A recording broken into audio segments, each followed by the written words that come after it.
How's Faith? That's what I came by to ask you. I went by a room, but there was no one around. Well, the last time I checked, she was out of recovery and stable. But I don't like to check in too often. Is it okay if I'm not on the staff? No. Go ahead. You want some coffee? No, I'm fine.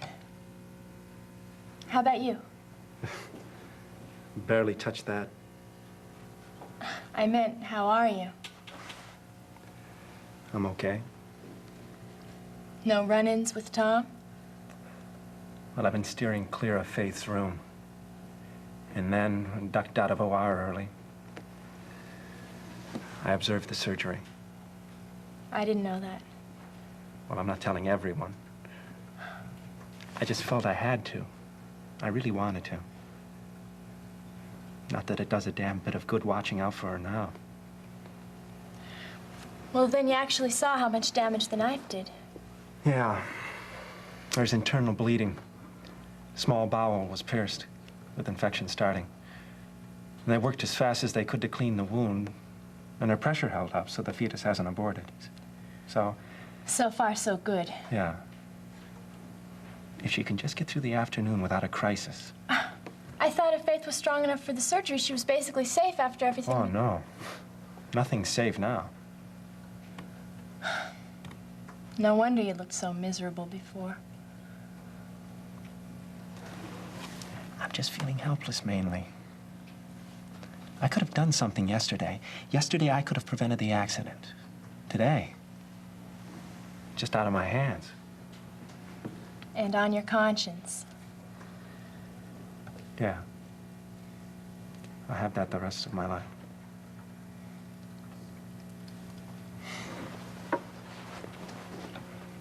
I have a question. Okay.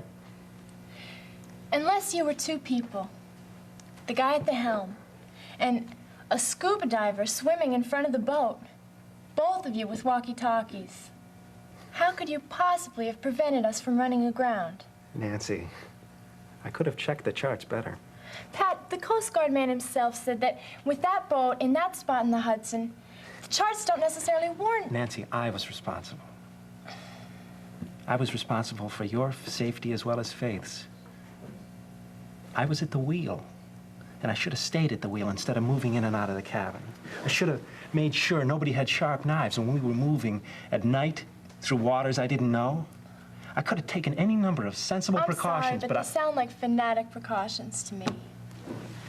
Pat, it's like the way that some people are with a new baby. We were all adults, Pat. You didn't have that kind of responsibility to Faith and me. This is her first baby, and maybe her last. Because the odds are she'll lose it. The odds are just bad all around.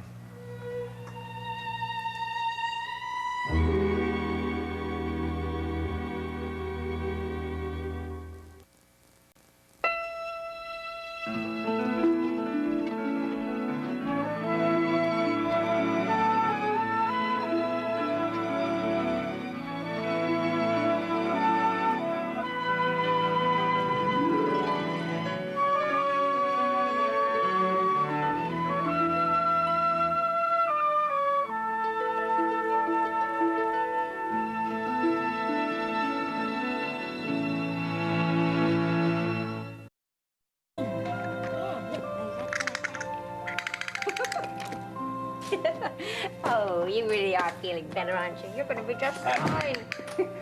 Hi. Hey. Look who's here. Look at you. Hey, You've grown some more, haven't you? Yeah. Beginning to look like you should be carrying her.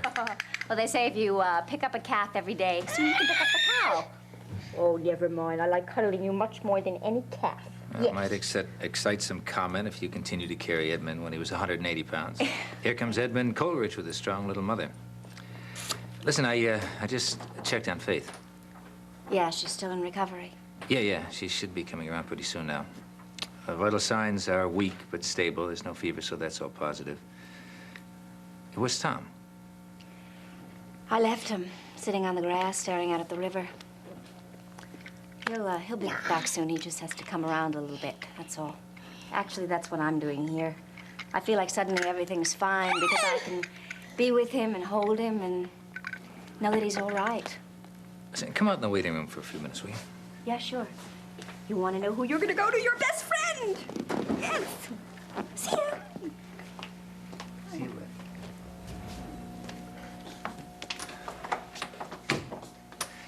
Has anyone really explained the prognosis for Faith and the baby? Well, Roger's told me the next couple of hours are critical. And that if she can avoid infection, then she'll be in fair condition. Actually, I think I've picked up more from his attitude than what he's said to me. But I know it's not too good for the baby. I don't understand why. Shock, blood loss, general effects of surgery. I feel so awful for Tom. He loves Faith so much. He wants that baby desperately. It's all so sad. Hey, come on, it doesn't have to be, see? Roger was absolutely right. The next few hours will tell the story. Now, Faith is young and she is strong. The baby could come through this beautifully. Yeah, but Seneca, it's not just the accident. It's a Tom loves Faith, who loves Pat, who loves her. And the timing, it's all off. Everybody is missing. That happens, doesn't it? Yeah. Sometimes I think that Pat and Faith would both feel a lot of relief if they could stop loving each other. But I know that they never will. And I just want her to be well and happy with Tom, and I want them to have that baby. What about Pat? Pat'll find somebody else. It's unfair, but he had to make a choice because Delia lied and he lost Faith, and he has to live with that the rest of his life. Maybe not. I like to think that most mistakes are reversible.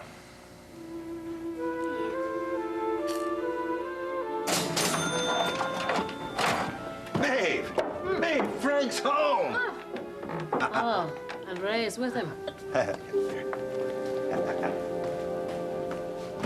Welcome home, Senator! Now, that is what I call a positive greeting. And you too, Ray. Ah, we missed you. We missed you. It's so good to be back, really. Great. Yeah, good campaign trip, huh? Oh, successful. Everybody loves Hi, Ma. the steak now, right? Well, he's your son. Oh, of course. Come on down, say hello to the missus. It's been an eventful trip, hasn't it? Hello there, Ray. Maeve! How are you? It's wonderful to see you again. How's everything here? Well, I'm sorry to say we've had a bit of trouble.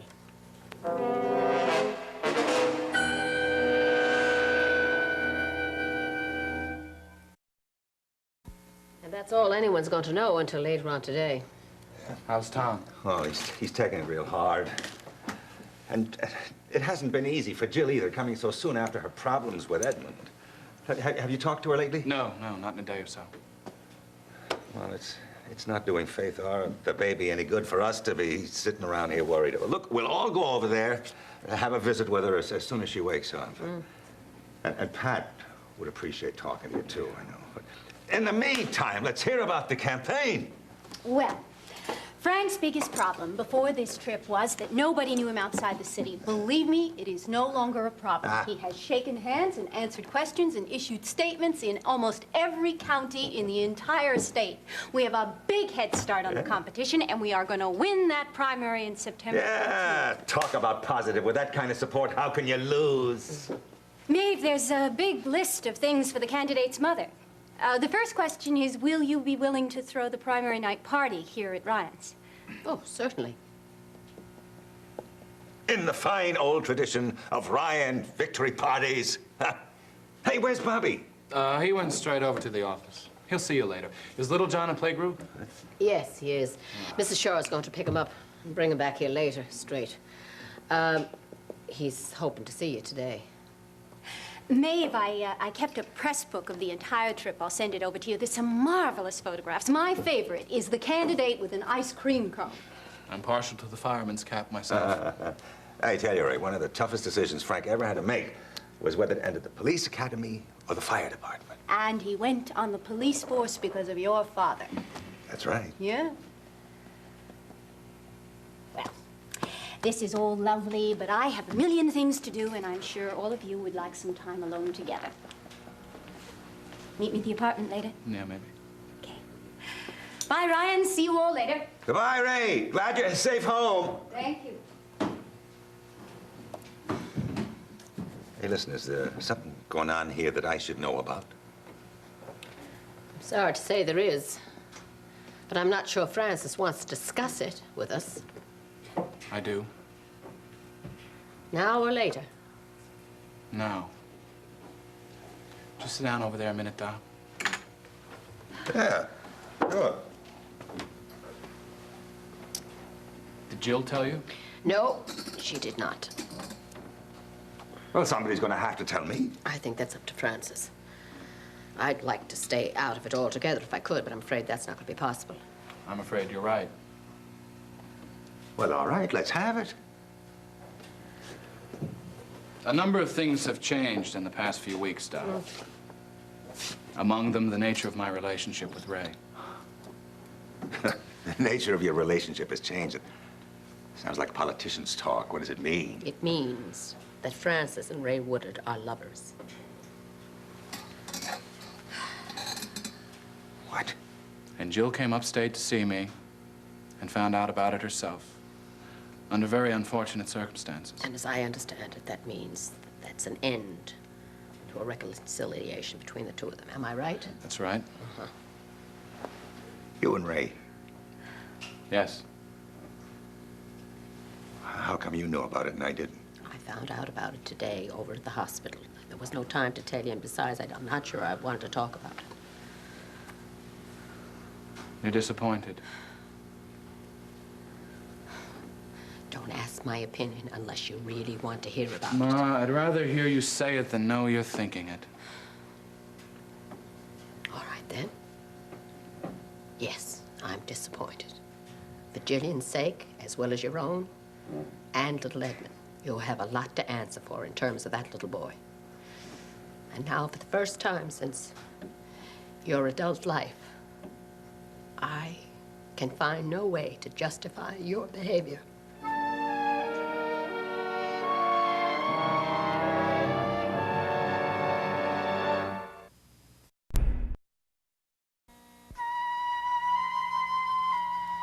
You know what? I have a theory,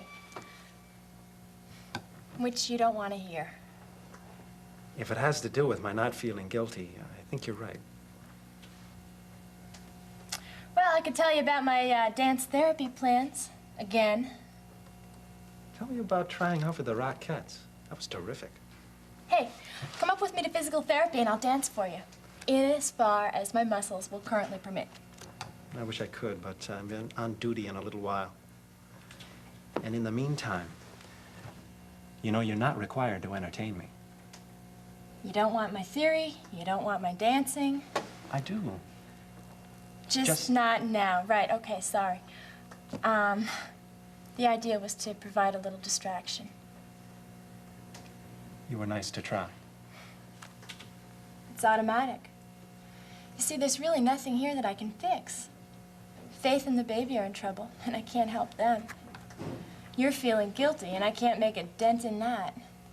Tom Desmond worries you, but his kind of jealousy only a professional should deal with. So the only thing left for me to do is try to take your mind off things. And I'm certainly not doing a very good job of that. Let me tell you something. If the circus walked through that door, I'd still have faith in my mind. You know the background. You know there's a bond. Love, yes. And you know I've hurt her as I have no one else in this world. Emotionally, physically. That's what amazes me. And I keep going over and over it in my head. Look, maybe I better just leave and let you think your thoughts, okay? No, wait. I guess I wasn't really suggesting that. Yeah, but if a circus couldn't cheer you up, I certainly can't. I mean, here I am, one moderately amusing person. Oh, come on. Don't leave yet. Okay. The thing is, they'd have to leave the elephants downstairs. They would. The circus. I mean, look at that door. The horses won't even fit. Tigers would. Yeah, right. And you know how much fun they are. You'd be more depressed than you are now. Well, I'd be more terrified than depressed. Well, tell me something. When's the last time you actually went to the circus? About 10 years ago, for Javon's birthday. We went early and spent forever in this room where they keep the animals. Oh, God, I can smell it right now. Chiffon must have been in heaven. She was. And after that, she wanted to train everything on 4 legs and some on 2. She did a good job with this guinea pig. Guinea pigs can be trained? Listen, within their limits, they make very fine pets. Their limits being their cages. No. Siobhan used to let hers roam around all the time when the vacuum wasn't running. But you're right, within their limits, they don't function on a terrifically high level. Yeah, like you don't try to get them to jump through flaming hoops or anything. Exactly. Right. But they do jump. Hers had a platform in the cage. He'd sleep underneath. And then when he wants some food, he'd just jump right up on top. And speak. Oh, sure. Whistle, the sound of her voice, and the vegetable peeler. He was nuts for cucumber peels. I may need a guinea pig. And when you pet them, they chortle. They love it, and you love it. You sit them in your lap, stroke this nice silky fur, and get constant feedback. Sounds comforting. It is. And so are you. Excuse me, Dr. Wright, I'm looking for Mr. Desmond. Is it his wife? Well, I had a call, and they thought he might be on this floor. Well, wait a minute. Is it about Dr. Coleridge? Has her condition changed? They're afraid she's going to go into labor.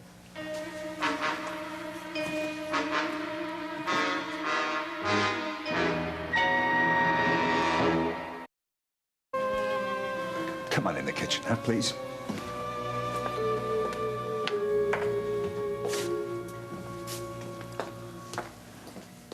You know, I just can't understand it, Frank. I mean, I know you and Jill have had your problems, but it seems to me that there was none of them that wouldn't disappear as soon as the campaign was over and the election. Look, to sacrifice everything you and Jill have invested for a casual affair with Ray Woodard doesn't seem to me to... Hold it right there, Dow. Now, I am sorry that you are disappointed. I'm going to try and explain to you what happened, although I don't feel it's necessary for me to justify myself. I hope you'll understand. If you don't, then I'm sorry about that, too. Because if I had to do it all over again, there's nothing that I would do any different. How long's it been going on? Not long, but that's irrelevant. The point is, Jill made herself clear. She said that what I have to offer her and Edmund, it isn't enough. She told me to go concentrate on my campaign, to go concentrate on getting myself elected, and to call her in November when I had my priorities straightened out. Only she wasn't talking priorities, Da. She meant either or. Either I could have a career in politics, or I could have her and Edmund. Julia never said that. No, she did not in so many words, no. You see, that's what had me confused for so long. But whenever I couldn't live up to her expectations, whenever I couldn't meet her demands, there would be trouble. And there would be Seneca. Are you saying that you objected to Seneca and Jillian's friendship while you're making love to Ray Woodard? Ray and I weren't lovers this spring. We set very careful ground rules, and we stuck to them until this campaign swing, when Jill made herself very clear.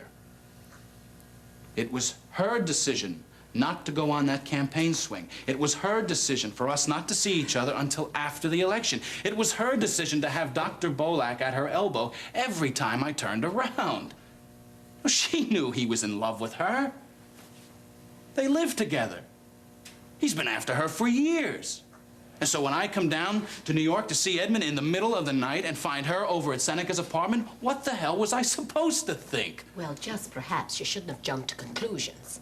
Just perhaps instead of running off mad and jumping into bed with Ray Woodard, you might have asked Jillian about it. And be told that it's none of my business with whom she spends her evenings with? Oh, no thanks. You know, it seems to me, son, that there's wounded feelings and hurt pride on both sides. Now we have Ray's feelings to worry about, too. But I cannot believe that you and Jillian Coleridge would turn your backs on everything you mean to each other forever and leave your son without a father. Jill isn't interested in the life that I have to offer. Now, will you try to get that through your heads? It's really as simple as that. On the other hand, Ray wants what I want. She's willing to share it, with no demands, no long-range plans. I like her. I admire her in a way. I suppose I love her. Love? You love what she has to give you. Yeah, and she knows that. And I don't see anything wrong with it. What's wrong with it is that you have a son in the hospital across the street that you are responsible for. And it's the time has come when you're to accept that responsibility. And it is now the time for you to figure out a way to give that child what he rightfully can expect from you. And if you don't, as sure as we sit here in this kitchen, mark my words, you're gonna regret it for the rest of your life.